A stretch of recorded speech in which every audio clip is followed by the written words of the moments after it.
నంద్యాల జిల్లా సీతారాంపురంలో జరిగిన హత్య కేసులో టీడీపీ నాయకుడు శ్రీనివాసరెడ్డిని ప్రధాన నిందితుడిగా చేర్చారు పోలీసులు.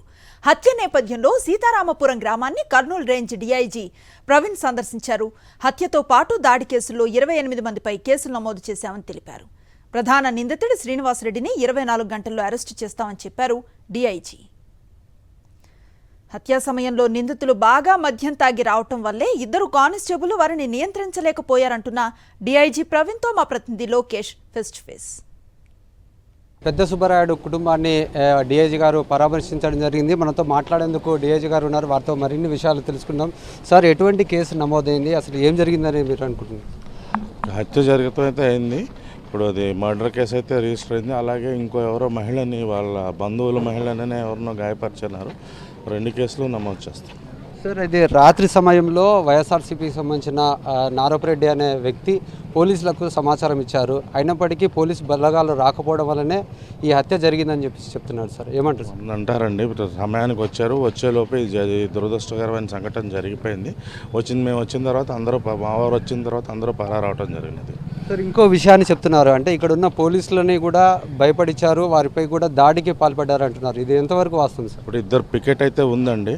వారు ఆయుధాలు లేదు, ఇవి ఆవును పికెట్ పెడతాం. ఇప్పుడు వాళ్ళు మంది ఎక్కువ ఉండి వాళ్ళు విపరీతంగా మద్యం సేవించడం వల్ల ఉన్న 2 సిబ్బంది వాళ్ళని ప్రతిఘటించలేకపోయారు. సార్, ఈ విషయాన్ని అంటే ఎటువంటి కేసు నమోదైంది అంటే ఇక్కడ ఉన్న వాళ్ళు ఎవరైతే బాధితులు ఉన్నారో వారు చెప్పేది ఒకటే, శ్రీనివాసరెడ్డి అతనే దాడి చేశారని చెప్పి, మరి అతని మీద ఏమైనా యాక్షన్ తీసుకోబోతున్నారా, ఏమైనా అరెస్ట్ చేస్తారా? ఏమంటే ఇప్పుడు కేసులు చెప్పాం కదా, మీకు 2 కేసులు నమోదైనాయి. 2టిలోనూ అతనే ప్రధాన ముద్దాయి. అతను ఇప్పుడు పరారీలో ఉన్నాడు. ఖచ్చితంగా పట్టుకుంటాం, 24 గంటల్లో పట్టుకుంటాం. ఈ బాధిత కుటుంబాలకు మీరు ఎటువంటి న్యాయం చేయబోతున్నారు? వాళ్ళని అరెస్ట్ చేయడం అంతకన్నా ఉంది. నష్టపరిహారం అనేది ప్రభుత్వం తరఫున మేము వాళ్ళతో, ప్రభుత్వంతో మాట్లాడి ఏమైనా నష్టపరిహారం ఉంటే దాని విషయం కూడా మేము చర్చిస్తాం. సార్, ఈ కేసులో ఎంతమంది మీద కేసు నమోదు చేశారు సార్? ఎస్పీ గారు చెప్పాలి, నాకు వివరాలు ఆయన బాగా చెప్పగలుగుతారు.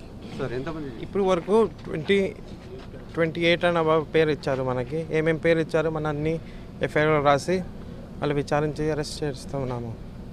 ఇది మనం చూసుకున్నట్లయితే ఏదైతే బాధిత కుటుంబాలకు న్యాయం జరిగే విధంగా అయితే ఖచ్చితంగా ఎవరైతే దాడికి పాల్పడ్డారో వారిని అరెస్ట్ చేసి వారిని జైలుకు పంపిస్తామని చెప్పేసి చెప్తున్న పరిస్థితి. మొత్తం మీద చూసుకున్నట్లయితే ఈ యొక్క దాడి విషయంలో పోలీసులకు సమాచారం ఇచ్చిన సమయంలో పోలీస్ బలగాలు వచ్చింటే ఈ యొక్క హత్య జరిగేది కాదని చెప్పేసి ఇక్కడ ఉన్న వారు చెప్తున్నారు. అయినప్పటికీ పోలీసులు దాన్ని తీవ్రంగా ఖండిస్తున్నారు. ఎందుకంటే ఈ యొక్క గొడవ చేయడానికి వచ్చిన వాళ్ళు, దాడి చేయడానికి వచ్చిన వాళ్ళు పూర్తిగా మద్యం సేవించి ఉన్నారు కాబట్టి 2 కానిస్టేబుల్ వారిని ప్రతిఘటించలేకపోయారు, వారిని అడ్డుకునే ప్రయత్నం అయితే చేయలేదు కాబట్టి ఈ యొక్క దాడి జరిగిందంటూ డీఐజీ గారు చెప్తున్న పరిస్థితి. మొత్తం మీద చూసుకున్నట్టయితే ఈ యొక్క పోలీసు యొక్క అలసత్వం అనేది చాలా స్పష్టంగా అర్థమవుతుంది. ఎందుకంటే పోలీసుల సమక్షంలోనే ఈ యొక్క దాడి జరిగింది, హత్య జరిగింది కాబట్టి ఆ పోలీసుల యొక్క వైఫల్యం అనేది చాలా స్పష్టంగా కనపడుతుంది. మొత్తం మీద ఈ గ్రామం అంతా ఒక ఉధృతమైన వాతావరణం నెలకొన్న పరిస్థితి. ఎప్పుడు ఏం జరుగుతుందనే ఒక భయం అనేది